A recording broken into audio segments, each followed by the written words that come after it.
Gwe nanga wandyetaaze okwata omukolo gwo nga okwanjula embaga amazaalibwa baby shower kuhinjira n'ebirala bingi nkwanjulira Glosh TV bakafulu b'okuba ebifaananyi n'okwata video era nga wandyetaaze okulanga wamu ne Glosh TV kuba ku namba y'essimu eno noti 75 noti 31 tweyunire oleme kwejjusa.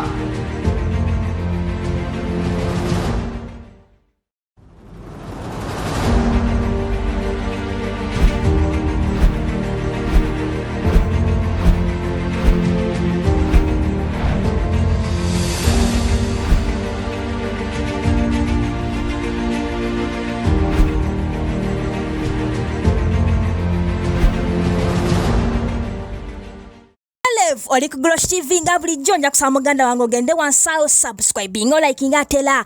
sharing osobola no commenting okuzinzira ku video nga bwokoze ki woba ogirabye natera abatuteekamu ensimbi ffe nga aba Glosh TV y'omukulu jjajja wafula jjajja wafula yatuteekamu akasente ffe nga aba Glosh TV ne tusobola okuba nga tukutuusaako video zo ez'enjawulo era nga jjajja wafula ono asangibwa Bugigi ku Katosi Road era nga woba ogendayo oviramu Ntenjeru. Jjajja wafula akola ku nsonga ki? Jjajja wafula akola ku nsonga zino wammanga gwe wenanga otawanyizibwa ensonga z'amaka nsuubira wema njogera bwenti oba okitegeera gwe wenanga otawanyizibwa ensonga z'amaka oyina endwadde ezitategerekeka byanfuna n'endwadde endala gwe kyolina okukola noonyaako obunoonya ku jjajja wafula ku namba y'essimu eno 0759 33 64 46 nkuddira mu 0759 33 64 y'omukulu jjajja wafula gwe mukubira bukubizi kanamba k'essimu ako omugambe nti jjajja wafula akanamba konna kajja ku Glosh TV era nga alinamu obuzibu webuti ne webuti ajja kubanga akola ki akukwasaganya era nkuddiramu endagiriro ye nti ogenda Bugigi ku Katosi Road era nga oba ogendayo oviramu Ntenjeru gwe kasita otuuka Ntenjeru ng'ojjayo akasimu ko ng'onyingamu akanamba kano 0759 33 64 gwe ng'omukubira ng'omugamba jjajja wafula ndi wano Ntenjeru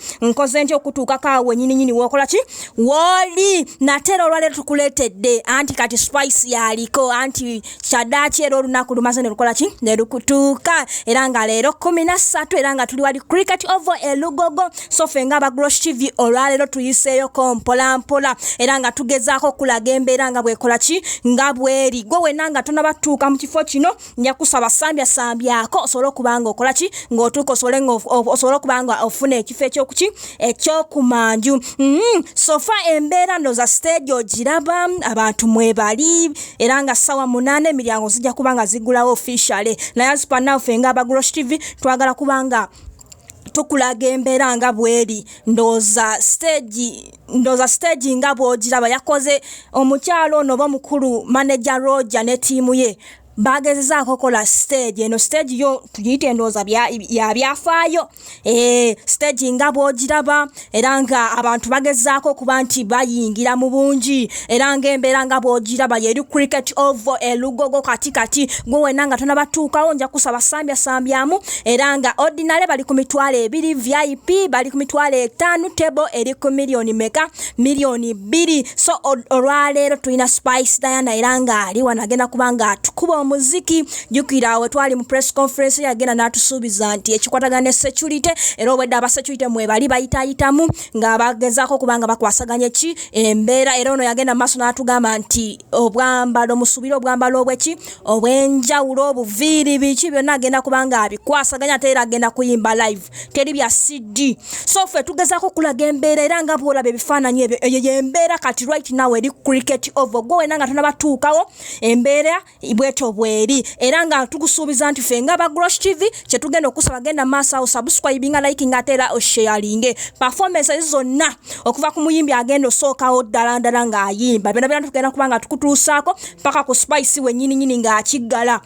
performance zonna ezigenda okubeera cricket over kano nkaddamu performance zonna ezigenda okubeera cricket over olunaku olwaleero tugenda kuba tubikutuusaako live wano ku Glosh TV gwe kyolina okola tewerabira ku subscribing osobola okunyiga ka notification bell banga osobola okufuna zigundi zaffe nti bata kasatekayo kagundi of course oba ofuna walika link akakulaga nti Glosh TV erina ka video akapya kekoze ki kekuteredde so performances zonna tugenda kubanga tuzikulaga olwaleero okuva ku muyimbi agenda otandika oba agenda okugulawo show paka ku Spice zona paka kayimba kesirwe jya zona performances tugenda kubanga tukola ki tuzikulaga so kyo kola tegezaako munno ne munna tegezeeko munne nti Glosh TV egenda kubanga etulaga ebintu bino live gwe kyo kola funa bufunyika kadata oba ka wifi Embera na tugenda kubanga tukola ki tugikulaga naye ndowooza olaba VIP wegenda okubanga etuula ndowooza olaba akafo ekali abantu mwe bali abatinitini ate ne ku mulyango nawo kyakoze ki kyakutte dda so Embera bweto bweri sofa ne kajjamu wane lugogo kakwatiriddemu ka katinitini olw'embeera nti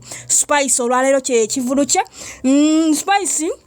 yagenda maaso n'atusuubiza abayimbi ab'enjawulo abagenda performing oba abamuwerekeddeko era nga tugenda balabira awo era katusuubirayo ndowooza tunaafunayoko n'omuyimbi ava ebweru katulabe Embera nga bwegenda okukola ki so nja kusaba gwekumira bwekumisi ku Glosh TV ebintu byonna tugenda kuba tubikutuusango naye right now twagadde kulaga Embera nga bweri kati erugogo bweti Embera bweri era gwe wenna atanabatuuka sambyako oba ogenda mu ordinary kyebiri oba wali mu VIP kizike oba ku table millions zomeka millions zo 2 nate era nkujjukiza omukulu atuteekamu ensimbi fenga aba Glosh TV nesobola okubanga tukutuusaako updates wezityo y'omukulu jjajja wafula era ng'onaasangibwa Bugigi Katosi Road era nga oba ogendayo oviramu Ntenjeru gwe kasita otuuka Ntenjeru ng'ojjayo akasimu ko ng'onyigamu akanamba k'essimu kano 0759 3364 gwe ng'onyigamu akanamba ako nga jjajja wafula omukonako ng'omugamba ndi wano wennyini Ntenjeru nkoze nti okutuukako awo wennyini w'oli of course ajja kuba akubuulira nti kola bwoti ontuuke kuso ajja kuba akwasaganya ensonga zo nkuddiramu nti gwe wenna ng'otawaanyizibwa ensonga z'amaka olina endwadde ezitategereka byanfuna n'ensonga endala nkwegayidde muganda wange gwe nonyaako bunonya ku mukulu ono jjajja wafula ate ekirungi kye nalabye ku mukulu ono nti gwe alumala okukolako bw'ati gwe ng'odde ewaka era gwe osasula omaze kulabako nti Embera ebyenfuna byange biteredde ekirwadde ekyali kinnuma kivuddewo amaka gange gateredde n'olyoka okola ki n'olyoka osasula nkuddiramu kano muganda wange kanotinge omukulu jjajja wafula asangibwa Bugigi Katosi Road era nga oba ogendayo viramu Ntenjeru omukulu ono wamala okukolako bw'ati gwe osasula omaze kulabako obanga omaze kuteerera kyekirungi ekiri ku jjajja wafula omuntu bw'ati muli mujja wa bannange kyolina okukola gwe bunyigamuyizika namba akoze 0759 gwe omukubireko ajja kubanga akola ki ensonga ng'azikwasaganya gwe kasita ofunamu enjawulo oba kasooterera omukulu gwe ojja kuba oddabuzi okole ki osiime ekirungi kye nalabye ku jjajja wafula nti osiima omaze kulabako oba osasula omaze kulabako so nja kusaba muganda wange teweerabira so genda wansawo subscribing o liking ate era osharing tugenda kubanga tukutuusako updates zonna concert nga wegenda okubeera teweerabira ku subscribing katukomewo